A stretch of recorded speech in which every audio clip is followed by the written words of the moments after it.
Fala galera do canal Mais Química, sou o professor Diogo e estamos aqui para dar continuidade às nossas dicas e macetes para o Enem e Medicina das Particulares. Lembrando que o Enem hoje, exatamente hoje, falta um mês exatamente para a prova do Enem. Belezinha? Olha só, a gente vai dar continuidade à nossa parte da eletroquímica, certo?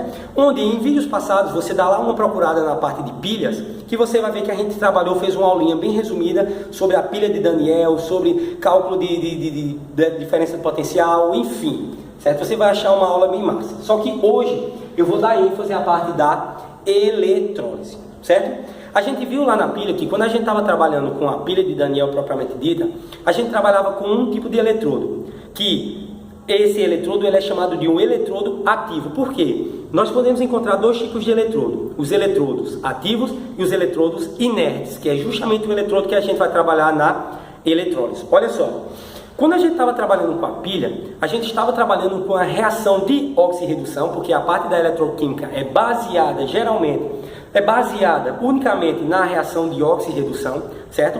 Onde essa reação ela pode ser uma reação espontânea, que era justamente quando a gente estava trabalhando com a pilha, e a reação não espontânea, que é essa parte justamente da eletrólise. Então nós tínhamos isso aqui, ó, uma energia química que ela vai ser convertida em energia elétrica. Quando você tem energia química convertida em energia elétrica, eu estou trabalhando com as pilhas, onde as pilhas ocorrem com uma reação de oxirredução espontânea.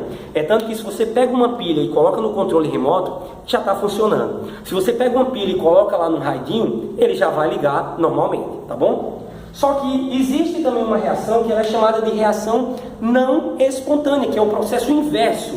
Se um átomo ele tende a fornecer o elétron e outro recebe, eu vou arrancar, vou fazer o processo inverso. Aquele elemento que ele gostava de receber, eu vou retirar e vou colocar no que gostava de doar. É o processo inverso da pilha. Só que, quando eu estou diante do processo inverso, eu estou diante da eletrólise. Certo? Onde, lembra disso, a pilha é um processo espontâneo de oxirredução e a eletrólise não, é um processo não espontâneo. Eu preciso de um gerador para poder fazer com que ocorra tal reação. Não esquece disso. Vou trabalhar com eletrodos inertes, um dos eletrodos mais conhecidos que a gente pode trabalhar é o eletrodo de carbono grafite e o de platina, que é aquele eletrodo que ele não vai ser consumido na reação. Na pilha nós tínhamos o zinco e o cobre, vamos supor. O zinco ele perdia massa pelo fato dele estar perdendo seus elétrons, pelo fato dele estar oxidando, então haveria uma diminuição na sua massa. Já o cobre não, pelo fato dele estar ganhando seus elétrons, ele começava a aumentar, então se ele reduz, ele ganha, ele aumenta a sua massa, tá bom? Então eram eletrodos que estavam sendo consumidos na reação. Então vamos lá. Existem dois tipos de eletrólise. Nós vamos trabalhar a eletrólise ígnea, certo? E a eletrólise aquosa. O que é a eletrólise ígnea? É aquela que vai ocorrer sem presença de água. Por isso que eu coloquei aqui, sem água. E a eletrólise aquosa já está dizendo, aquosa com presença de água. Nessa aula específica, eu vou trabalhar com a eletrólise ígnea. Detalhe, quando a gente está diante de uma eletrólise, lembra, porque a pilha, reação espontânea, controle remoto, coloquei, beleza. Quando eu falo da eletrólise, basta você lembrar de um carregador. Preciso de um carregador, coloco uma bateriazinha lá, as pilhas lá tá carregando, então é o processo que eu preciso da energia elétrica para converter na energia química. Belezinha? Vamos lá. Então olha só.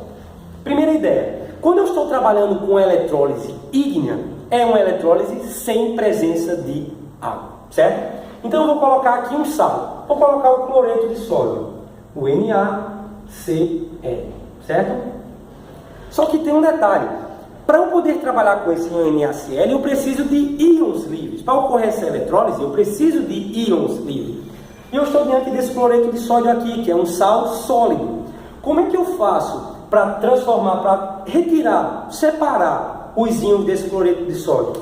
Basta eu fornecer calor para esse cloreto de sódio. Por isso que eu estou colocando esse delta aqui, esse triângulo. Quer dizer que essa reação aqui ela vai ocorrer na presença de temperatura de calor, tá? Então, a partir do momento que isso ocorre, eu vou estar separando meus íons. Eu estou fundindo o meu cloreto de sódio, liberando Na+, mais Cl-, ou seja, o cátion sódio e o ânion cloreto. tá bom? Olha só, lá na pilha nós tínhamos o ânodo, que ocorria a oxidação, e nós tínhamos o cátodo, que ocorria a redução. Lembra do macete? Vogal com vogal, ânodo oxida, consoante com consoante, cátodo reduz.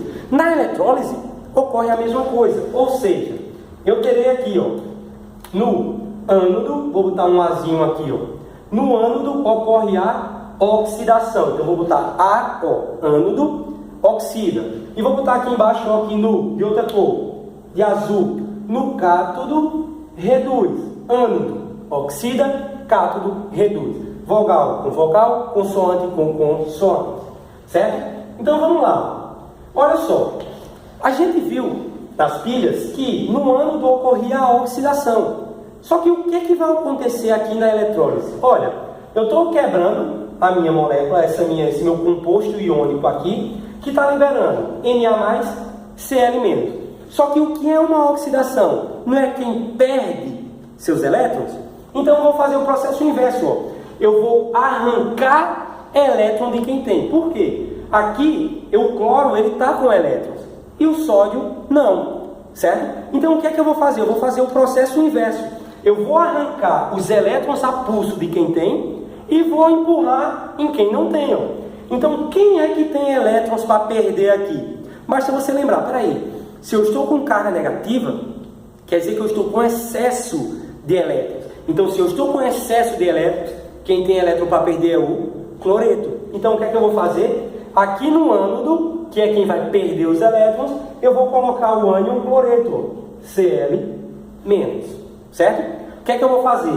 Vou arrancar esse elétron, ó, setinha. A partir do momento que o cloreto ele perde, vou botar aqui um elétron, que eu vou arrancar esse um elétron dele. Você vai ter que lembrar mais um detalhezinho. Nessa parte da eletrólise tem alguns macetes que eu vou passar para vocês, que vocês vão ter que memorizar. Quando eu estiver diante do cloreto, fluoreto, iodeto, o próprio hidrogênio, o oxigênio, você nunca vai encontrar esses elementos eles sozinhos na forma de substância. Cloreto você vai encontrar ele na forma de Cl2, o oxigênio na forma de O2, o hidrogênio na forma de H2, certo? Então não esquece esse detalhe. Qualquer dúvida, volta o vídeo que aí você vai poder memorizar. Então, o cloreto, você não vai encontrar ele na forma do cloreto, você vai encontrar ele na forma de Cl2. Então eu venho aqui e boto, ó, que a partir do momento que eu arranco esse elétron, ele se converte em Cl2. Só que tem um detalhe, ó. Quando a gente tem essa equação aqui, a gente tem que balancear essa equação. Ó, se eu tenho 2 cloros aqui, eu tenho que ter 2 cloros desse lado aqui também, ó. 2 cloros. Só que se eu tenho 2 cloretos aqui, eu estou arrancando um elétron de cada cloreto. Então aqui eu terei quantos elétrons? 2 elétrons. Então não mais um elétron, agora 2 elétrons. Então, quer dizer que eu arranco 2 elétrons, está aqui os 2 elétrons que eu arranquei, que está formando a substância cloro, o gás cloro, certo? Agora vamos lá. Se o cloro foi a substância que eu tive que arrancar os seus elétrons, eu vou empurrar os elétrons em quem agora? No sódio. Então vamos lá, ó. Se eu vou arrancar os elétrons, se ele vai receber, então o sódio vai aqui para o cátodo. Então eu terei Na+. Só que eu arranquei quantos elétrons do cloreto? Não foram 2? Mais 2 elétrons menos, que vai produzir o quê? Quando o sódio mais recebe elétron, ele vai se converter em quê? No sódio metálico. Então nós temos Na0. Acabou-se, certo? Só que tem um detalhe, não são 2 elétrons aqui, eu tenho que ter quantos sódios aqui? 2 sódios. E quantos sódios metálicos aqui? 2 sódios. Acabou-se. O que é que eu faço agora? É equação global. Olha só, vou passar um tracinho aqui e vou cortar todo mundo que é igual. Olha só o que eu faço, ó. Eu tenho aqui 2 elétrons, corto com 2 elétrons. Posso cortar mais alguém? Não, ó. Se eu não posso mais cortar ninguém, quem é que sobra? Sobrou 2Na, 2Cl-, ou seja, se eu tenho 2Na+, e 2Cl-, isso aqui nada mais é do que 2NaCl, é o próprio sal que eu tinha inicialmente, é o próprio cloreto de sódio, que vai produzir quem? Aí já muda, ó. Eu tenho aqui, ó, Cl2, ou seja, o gás cloro, mais 2Na0. Ou seja, eu estou produzindo quem aqui, ó? Hidróxido de sódio. Ou, perdão, o sódio metálico. Ou seja, quando eu estou trabalhando diante dessa eletrólise ígnea, desse cloreto de sódio aqui, olha o que é que eu vou produzir, ó? Gás cloro e sódio metálico. Acabou-se, meu amigo. Então a gente acabou de fazer a primeira eletrólise ígnea. Belezinha? Próximo vídeo, já eu vou trazer outro exemplo para não ter, para tirar todas as dúvidas que você tiver, belezinha? Falou, galera, grande abraço, fui!